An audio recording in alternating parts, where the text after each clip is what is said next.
एक ज़माना हुआ करता था जब एक मैसेज को कहीं पहुंचाने के लिए कबूतरों का इस्तेमाल किया करते थे। आबादी बढ़ी तो पोस्ट ऑफिस जैसी सर्विसेज बनाई गई। फिर टेलीफोन का आविष्कार होता है जिसमें लोग लैंडलाइन का यूज़ करके बात करते हैं। लेकिन क्या कभी आपने सोचा है कि जो मोबाइल आज हम बात करने के लिए यूज़ कर रहे हैं वो बिना वायर के ही कैसे काम कर रही है। कहीं कॉल करना हो, कहीं मैसेज करना हो तो हम मोबाइल पर ही डिपेंडेंट हैं। आज के इस वीडियो में हम साइंस के इसी जादू को समझेंगे कि कैसे मोबाइल बिना किसी वायर कनेक्शन के ही हमारी बातों को एक जगह से दूसरी जगह पहुंचाती है। Hello friends, Tech Zoom YouTube channel पे आपका स्वागत है। आज के इस वीडियो में हम जानेंगे कि जब हम सेंड मैसेज पर क्लिक करते हैं या फिर नंबर डायल करते हैं तब क्या होता है। मोबाइल में बहुत सारे छोटे छोटे मॉड्यूल्स होते हैं।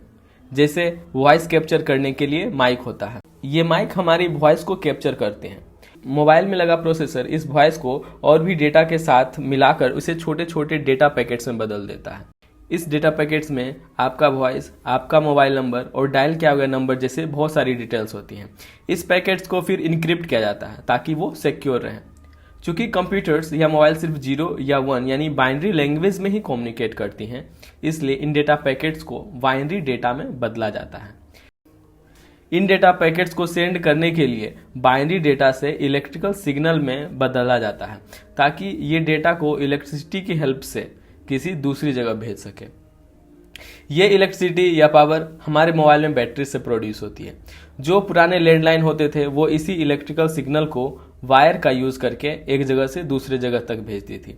लेकिन हमारा मोबाइल तो वायरलेस है और इस वायरलेस मोबाइल में तो वायर होती ही नहीं है। फिर ये डेटा हवा में कैसे ट्रेवल करती है। ये काम हमारी मोबाइल में लगी एक और हार्डवेयर मॉड्यूल करती है जिसे हम ट्रांसमीटर के नाम से जानते हैं। ट्रांसमीटर जो इलेक्ट्रिकल सिग्नल को एक इलेक्ट्रोमैग्नेटिक वेव में बदल देती है। बट वेट, ये इलेक्ट्रोमैग्नेटिक वेव्स किसे कहते हैं और ये क्या होती हैं? दोस्तों, जिस तरह से चुंबक की एक अपनी ग्रेविटेशनल फील्ड होती है, उसी तरह से हर एक इलेक्ट्रॉन की एक इलेक्ट्रिक फील्ड होती है। जब हम किसी कंडक्टर के अंदर उसके इलेक्ट्रॉन को मूव करते हैं तब एक इलेक्ट्रोमैग्नेटिक फील्ड जनरेट होती है जो मोबाइल से चारों ओर बाहर निकलना शुरू होती है। ठीक उसी तरह जब हम शांत पड़े हुए नदी में पत्थर मारते हैं और उसकी वेव्स चारों दिशाओं में फॉर्म होती है, लेकिन इन वेव्स की स्पीड लाइट की स्पीड के बराबर होती है। इस तरह मोबाइल में लगी ट्रांसमीटर हमारी वॉइस को या मैसेज को एक इलेक्ट्रोमैग्नेटिक वेव्स के रूप में चारों तरफ सेंड करना शुरू करती है।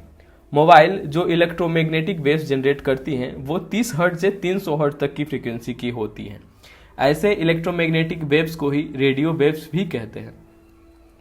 ये रेडियो वेव्स आपके दोस्त या फैमिली के फोन तक पहुंचती है और इस प्रोसेस को फिर से रिवर्स करके दूसरे मोबाइल पे आपकी वॉइस पहुंचती है। पर इन रेडियो वेव्स को दूसरे मोबाइल तक पहुंचाना इतना आसान नहीं होता है।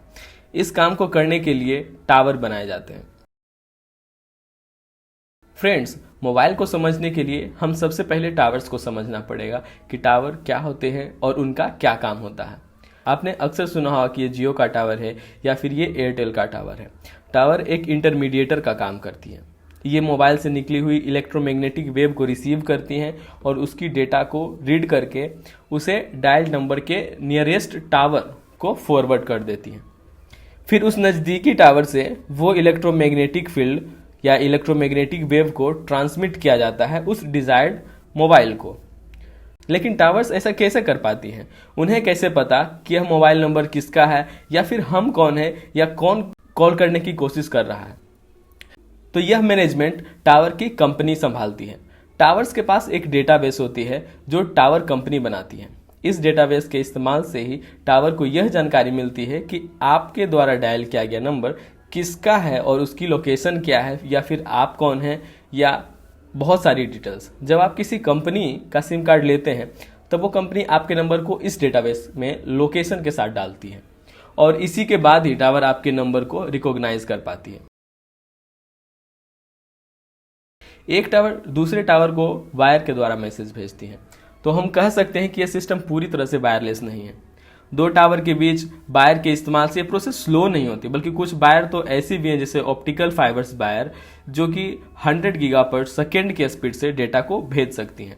इस प्रकार से हर कंपनी का एक टावर इंफ्रास्ट्रक्चर होता है ताकि वो इन वेव्स को दूर से दूर जगहों पर भी भेज सके।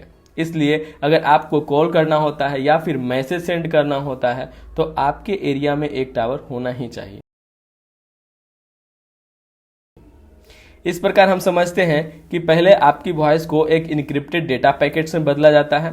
यह काम आपके मोबाइल द्वारा ही किया जाता है। फिर इस इनक्रिप्टेड डेटा पैकेट्स को रेडियो वेव्स के रूप में ट्रांसमिट किया जाता है और फिर जब ये रेडियो वेव्स आपके नज़दीकी टावर तक पहुंचती हैं तब वह डेटा पैकेट्स को रीड करके डेस्टिनेशन मोबाइल के नियरेस्ट टावर तक पहुंचाती हैं। फिर वह टावर डेस्टिनेशन मोबाइल तक पहुंचाता है। यह प्रोसेस एक कॉल के दौरान बहुत बार होती है। चूंकि यह वेव्स लाइट के स्पीड से ट्रेवल कर सकते हैं इसलिए प्रोसेस नैनो सेकेंड में कंप्लीट हो जाती है और यह समय इतना कम है कि हमें लगता है कि हम रियल टाइम पे बात कर रहे होते हैं। उम्मीद है कि यह वीडियो आपको अच्छी लगी होगी।